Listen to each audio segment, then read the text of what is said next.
Okay, guys, in this video, we're going to talk about Facebook stock. So I just got a chance to take a look at their earnings release. They posted earnings and after hours on Wednesday, and they had an excellent quarter, a lot better than most people expected. So the stock has gapped up around up to $212 in after hours trading. That's an 11% gain. So as usual, guys, let's get right into that press release. So as we can see here, basically, as Mark Zuckerberg said, our work has always been about helping you stay connected with the people you care about.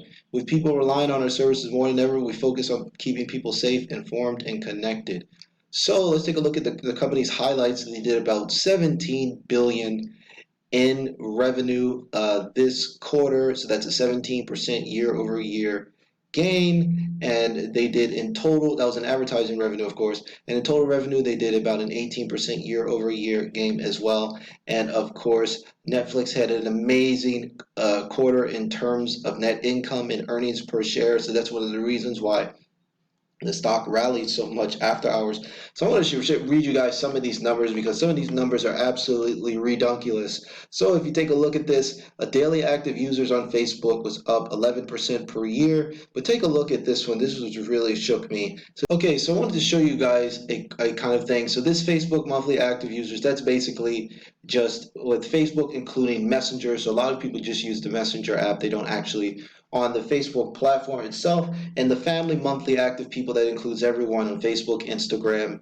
WhatsApp, and Messenger, almost 3 billion people, guys. So that's a ridiculous reach. And whereas I thought Facebook might be running out of growth, it looks like more people than ever have been using Facebook. And even I myself, where I kind of don't really use my Facebook account as much, I've been basically forced to use it to contact some people who are basically either too stingy to pay for a proper phone service, or people that I haven't talked to in a long time. So as you can see, guys, they're holding about $60 billion in cash, so plenty of cash here, of course, and they've been increasing their staff to 48,000, a 28% year over year increase. So I just want to quickly talk a little bit about their revenue, and then I want to go back to the stock chart and give you guys exactly what I think will happen in the short term and in the long run.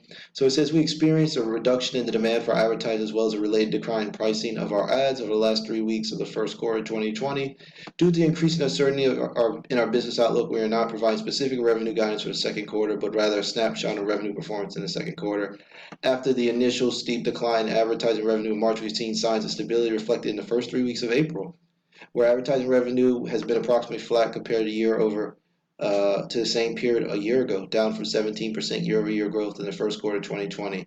The April trends reflect weakness across all of our user geographies, as most of our major countries have some sort of shelter-in-place guidelines in effect. So that's actually really interesting that advertising is kind of rebounded and is flat year over year, which means that a lot of people are upping their spending. And I've noticed that too. I feel like for a couple of weeks there was like not a lot of ads I was seeing on things like Facebook and stuff like that, even on YouTube and things like that. But there just seemed to be a quick bounce back. So perhaps a lot of people have applied for loans, and perhaps they've gotten stimulus checks and things like that. So there seems to be a big rebound in terms of spending, and that's good because that means that the ad business won't be completely slowed down in the long term. It's just like a temporary blip. So as we can see here, I'm going to keep going down. I want to dig into those numbers a little bit more, guys, and show you that Facebook is a pretty stable company. So one of the things I like to look at when I take a look at a stock is a retained earnings, because usually a company is valued on its retained earnings over the long term. And as you can see here, Facebook is still going up, still dealing with plenty of retained earnings. So they've retained about $59 billion, which is excellent for this company. So let's go back to the stock chart. Obviously Facebook isn't one of the fastest growing stocks, and there is some vulnerability in this business since the majority of their revenues come from advertising, whereas a company like, I think, Amazon, Apple, and Netflix are a little bit more stable since they sell products and things like that, and they just have a little bit more. I think it's a little bit more consistent to obviously rely on selling products than to rely on advertising dollars, because my biggest worry with Facebook is if somehow the users stop using it, then the ad dollars will stop too and the business will fall apart. So that's one of the risky things with social networking sites in general. But I still think the stock is a pretty safe buy. If you take a look at the 5-year chart for Facebook, we can see that it's definitely on an uptrend. And I want to show you guys those compounded annual growth rates to kind of give you guys an idea of how much you could be earning with Facebook stock over the long term, assuming the business keeps growing steadily as it has in the past.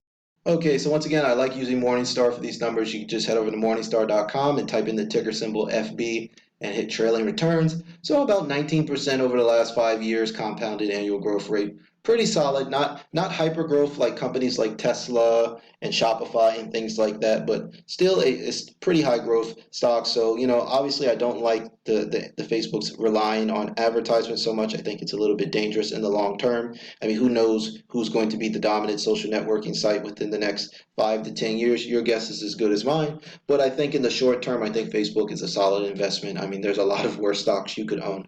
But so that's it for now, guys. Basically, for me, I think Facebook is definitely going to be going up. I think that they're able to do pretty well in this, in this uncertain time. I don't see any reason why the stock won't trend a lot higher. And I know a lot of you guys have a lot of money in Facebook stock as well, and it doesn't pay a dividend and things like that. But as long as they can stay the number one leader in social networking, they're going to be fine in the long term. So I still think it's a buy, but I still tend to lean towards other companies like Apple, Amazon, and Netflix, Tesla, things like that. So it's a little bit further down on my buy list, but still a strong buy. So that's it for now, guys. I hope you enjoyed this video. So please just give the video a thumbs up if you enjoy this content, and smash that red subscribe button to receive more future videos on Facebook and other high growth tech stocks that you can make some money on. So that's it for now, guys. Take care.